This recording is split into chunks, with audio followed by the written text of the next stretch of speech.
ગુણવંત વ્યાસની ટૂંકી વાર્તા મેળો. માં ત્યાં ગોકાએ આજુબાજુ નજર કરી. હજુ તો હમણાં જ વાત કરતી હતી ને ઘડીમાં ચિયા અલપ થઈ જઈ. મેળાની મેદનીને વિંધતી નજર જાય ત્યાં લગી દોડી દોડીને પાછી આવી ગોકાને નિરાશ કરવા લાગી. માની આભા ઊભી કરતા ફરફરતા ગવનો ગોકાની નજરને છેતરી શકે તેમ નહોતા. પીઠ ફરી ન ઊભી હોય તોય આગેથી આંખો ઓળખી કાઢો. એમાં અત્યારે ચમ નજરે ચડતી નહીં. વેન કરીને માને મેળ લાયો તો એ મેળો જ માને ગરકી જો ક આમ તો ચાય મને મેલીને પરવાળે આગી જાય એવી નહીં. ઘડીભર આગો જ્યો કે આંછો તરવા લાગો આહુડામાં ને અવાજ રોતળ થઈ જાય. પણ આ અત્યારે ગોકાથી માં એવું બોલાયું પણ અવાજ ખુલી ન શક્યો.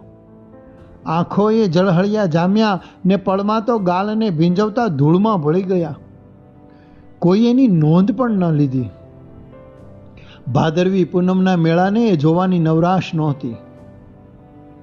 હજુ થોડા દી પહેલા જ જશોદાના જાયને વધાવવા ગાંડું બનેલું ગામ આજે એને સાવ ભૂલી બેઠું હતું ને માથી વછૈયા ગોકાની આંખોમાં હજીએ એ શ્રાવણ તગતગતો હતો. માં મરે પણ મેલે નહીં એવી માં આજે ક્યાં મેલીને જતી રહી એની ચિંતામાં ગોકો ભીડને ભેદતો ચાલ્યો. એક નિશાસો નીકળ્યો. હવા થોડી ગરમ થઈ. માને શોધવા જ સૂરજ થોડો ઉપર ચડ્યો હોય એવું લાગ્યું ને ન મળતા આકરો બન્યો હોય એમ વધુ તપવા લાગ્યો. ધૂળમાં ભળેલા પેલા આંસુથી ધરતી તપી. પગ દાજતા લોકો છાંયો શોધવાની ફિકરમાં પડ્યા. ગોકાને છાંયો જાણે છીનવાઈ ગયો હતો ને તડકો એને લાગતો નહોતો. ચારે કોર હરખ હિલોળે ચડ્યો હતો ને સૌ કોઈ ખુશીનો ખજાનો લૂંટી રહ્યું હતું. ગાડા ભરીને આવેલા ગામો મેળામાં ઠલવાઈ રહ્યા હતા.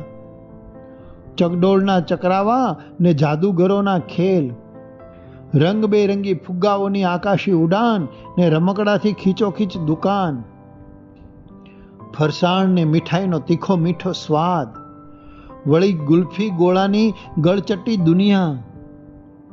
આ બધા વિશે અવનવા સપના જોયેલા ગોકાને અત્યારે આમાંનું કશું જ આકર્ષતું ન હતું.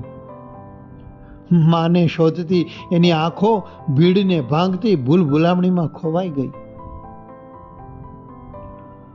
માં પણ મને અધૂકડે જીવે ચાંક ખોળતી રહી હશે એવો ખ્યાલ ગોકાને રમકડાની દુકાને લઈ ગયો. કદાચ માં અહીં હોય. હું એ હાથીનું વેન કરેલું ન માએ ના પાડેલી. મોંઘો સો એમ કહીને મોરલી અપાવવા મનાવેલો પણ હું ન જ માન્યો ન હાથીની હઠ પકડી. માં કદાચ હાથી લેવા આવી હોય એ ખ્યાલે રમકડાની દુકાને આવેલા ગોકાને આજે હાથી અળખામણો લાગ્યો. એનો એક ભાંગેલો દાંત અને ભદ્દું શરીર ગોકાને ન જ ગમ્યું. માં મળ તો હવે મોરલી લઈ લો એમ વિચારીને એને આજુબાજુ નજર કરી. આ રહી ને મલક્યો, દોડ્યો ને વળગી પડ્યો એ રતુમડી ઓઢણીને. પણ બીજી જ ક્ષણે પકડ ઢીલી થઈ. ભોઠો પડ્યો એ. આંખોએ આજે એને છેતર્યો.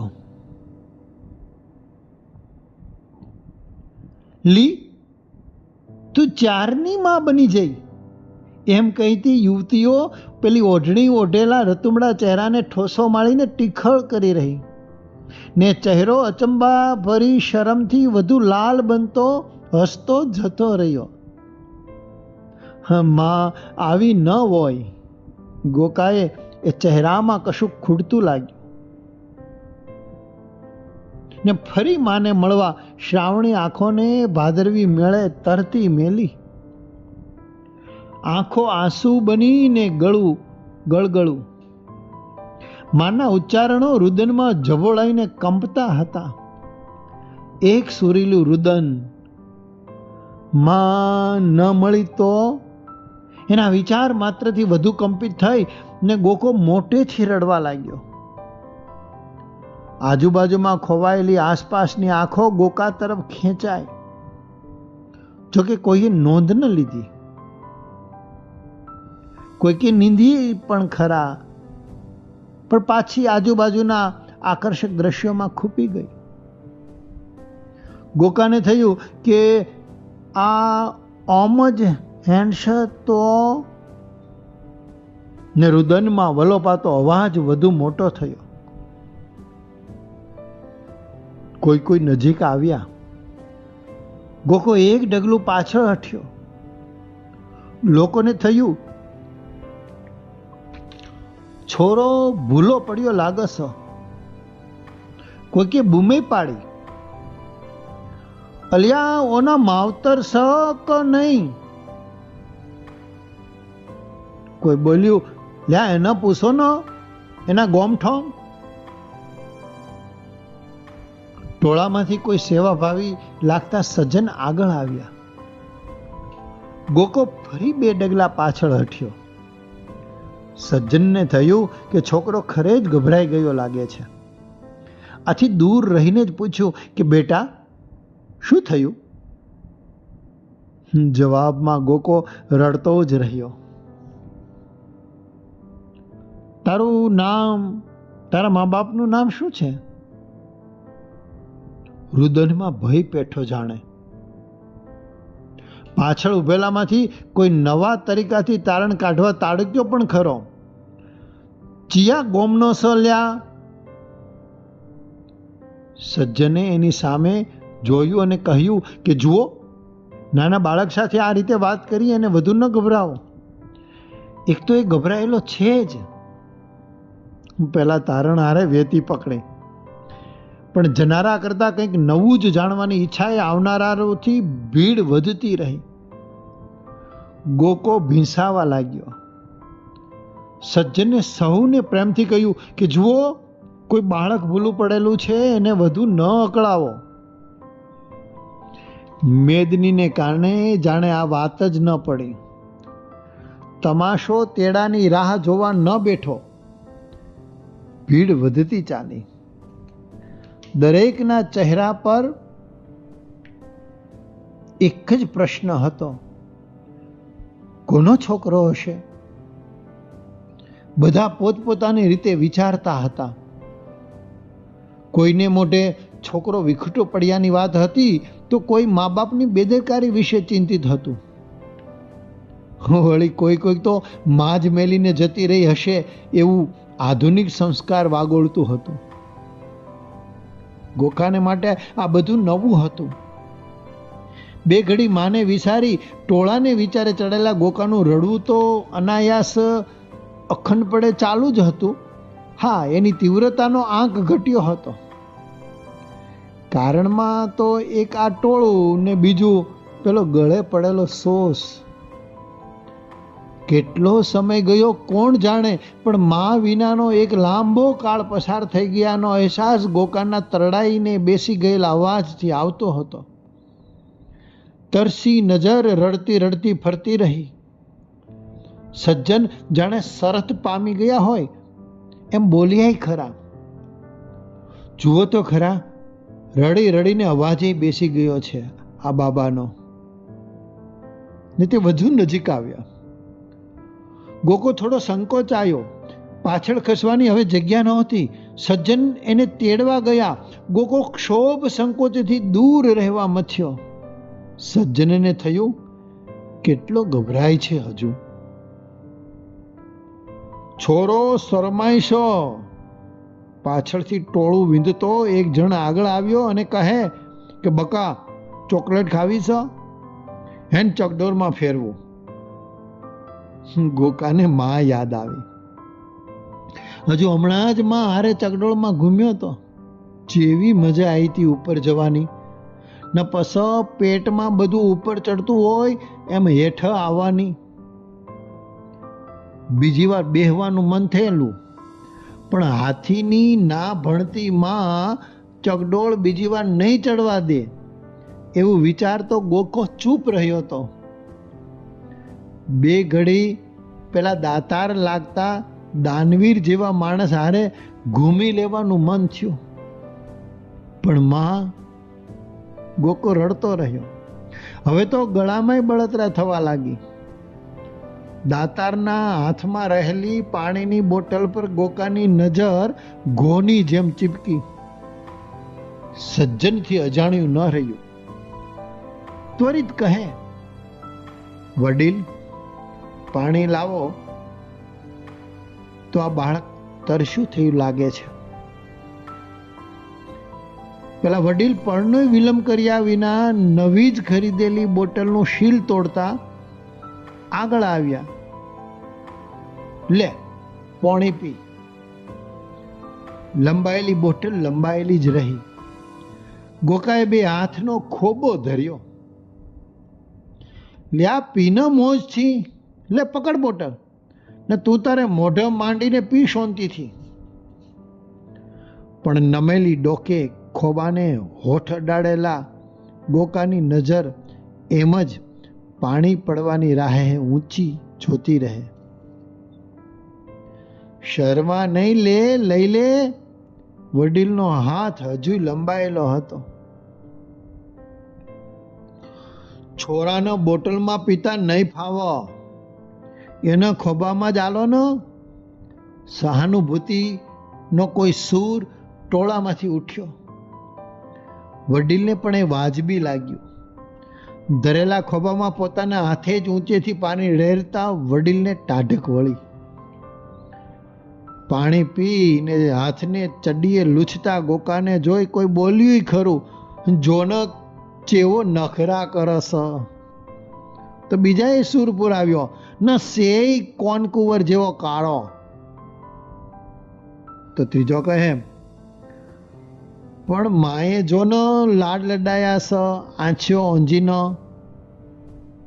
વળી પાછો ચોથો બોલ્યો, રોઈ રોઈ ન મોઢું કારું થઈ ગયું સાનું બચારાનું. ગોકો ચર્ચાતો રહ્યો ટોળામાં, પણ સજ્જન કે વડીલ એવા નિરર્થક પ્રલાપો કરતા કંઈક નક્કર કરવામાં માનતા હતા. આથી સજ્જને ખિસ્સામાંથી રૂમાલ કાઢ્યો ને ગોકાના હાથમાં લૂછવા લાગ્યા. ગોકો રડવાનું ભૂલી છટકવા કર્યું, પણ સજ્જનની સજ્જનતા અંતે જીતીને જ રહી ને એમણે ગોકાને ઉચકી લીધો. વડીલે કહ્યું પણ ખરું કે લાવો હું તેડું, પણ સજ્જને આ સેવાનો લાભ સુવાંગ જ રાખ્યો. ઉતરવા મથતા ગોકાને મજબૂત તેડી રાખી સજ્જન પૂછાયેલા પ્રશ્નોને ફરી પૂછવા લાગ્યા ને ગોકો ભૂલેલું ફરી રડવા લાગ્યો. વડીલે કહ્યું, એને થોડો શાંત પડવા દો. થોડું ઘર જેવું લાગશે ને પછી આપોઆપ બોલશે. ને ઘર જેવું વાતાવરણ ઊભું કરવા એ બિસ્કીટનું પેકેટ લઈ આવ્યા.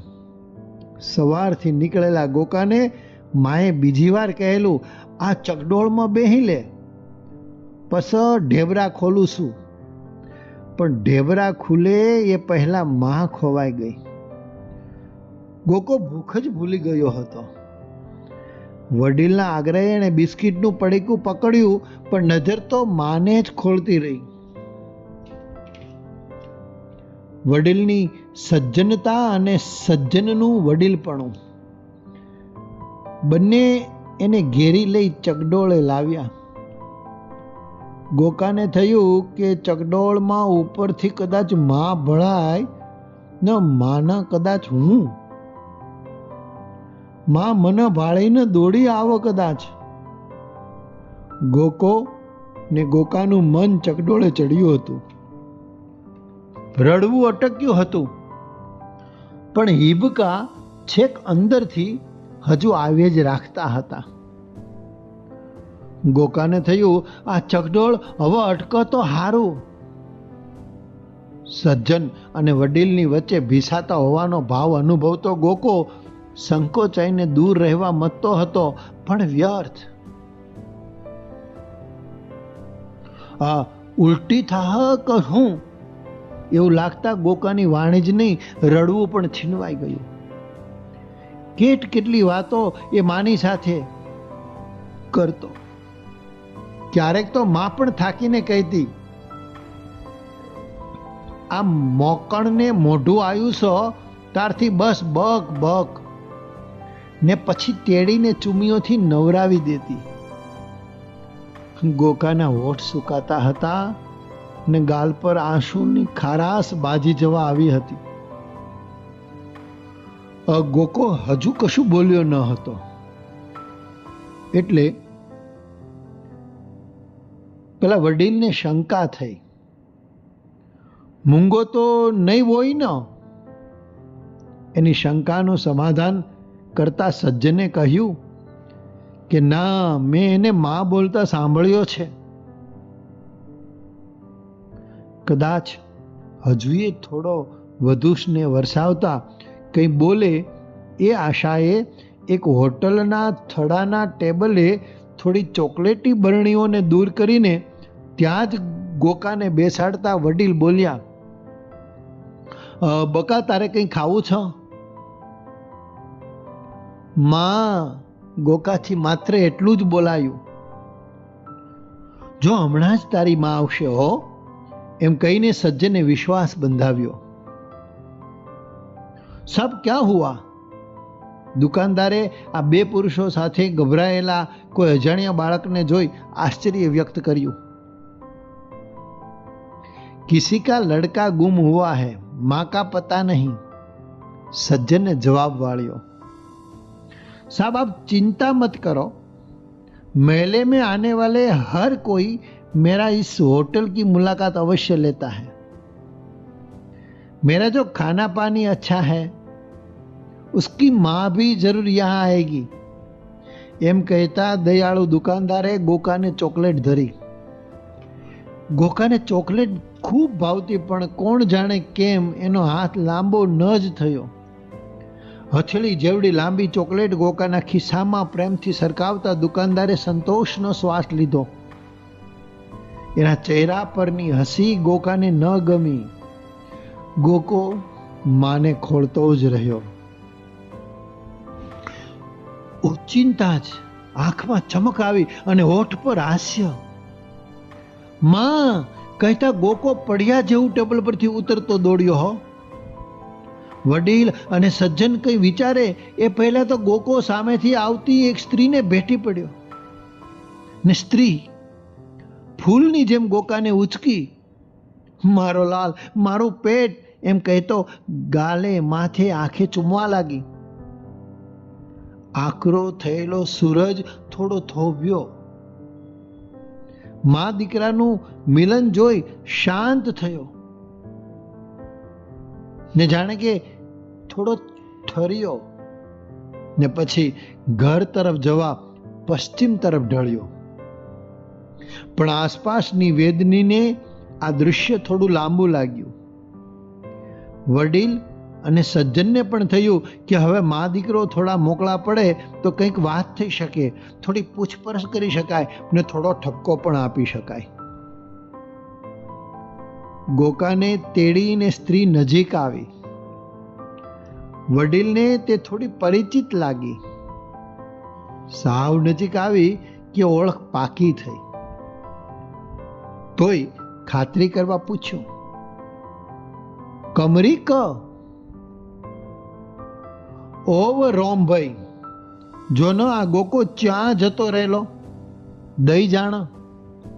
હું તો ફફડી જ ગયેલી, ટોંટિયા પેટમાં ગુહી જાતા. રડવા જેવું હસતી કમરી ગદગદિત થઈ બોલી. વડીલ રામભાઈનો ચહેરો ઉનાળાના તાપ જેવો કરડો બન્યો. જાવું નાખતા તે બોલ્યા, લી છોરાનો ઓમ રખડતો મેલી દેવાનો, જણીનો બહાર કાઢો સી તો ધ્યાન રાખતા હો તો મારી હારી જાત જ. ઓનો બિસ્કિટ બહુ ભાવે તો હું લેવા જઈતી, તા ભીડમાં સેટો પડી ગયો. કમરીએ ગોકાના માથે હાથ ફેરવતા રામભાઈ તરફ જોયા વિના જ કહ્યું, શનિયો ત્યાં મળ્યો તો. રામભાઈએ જાણે અધિકારીની અદાથી ઠપકો આપી રોષ ઠાલવ્યો. એને એના ભાઈબંધ મુખીને ત્યો કોમે જ્યાસ. અત્યાર સુધી મૂક બની સાક્ષી ભાવે માત્ર સાંભળી રહેલા પેલા સજ્જન કમરી અને શનાના નામ સાંભળતા જ ચોંક્યા. તોય શક્ય તેટલી નમ્રતાથી બોલ્યા, કોણ શનો ભાઈ? એક અમારા ગોમનો વણકર. વર્ણ જ હલ હશે ભાઈ. કાળજું કઠણ કરતા સજ્જન થોડા સભાન થઈ દૂર ખસ્યા. ગોકાને તેડવાથી કપડા પર લાગેલી ધૂળને ખંખેરતા એક ત્રાસી નજર કમરી પર કરી. ઘણું કરવા છતાં સફેદ વસ્ત્ર પરના કેટલાક દાગ ન જ જતા એમણે ખિસ્સામાંથી રૂમાલ કાઢ્યો ને એના વડે ભાર દઈને ભૂસવા લાગ્યા. કશુંક ઓચિંતું જ યાદ આવતા રૂમાલને દૂરથી જ કમરી તરફ ફેંકતા તે બોલ્યા, લે ભાઈ, એના ને તારા આંસુ લૂછી લે. ને હજી એ નજરે પડતા આછા દાગને હાથ વડે લૂછવા મથતા એ ચાલ્યા.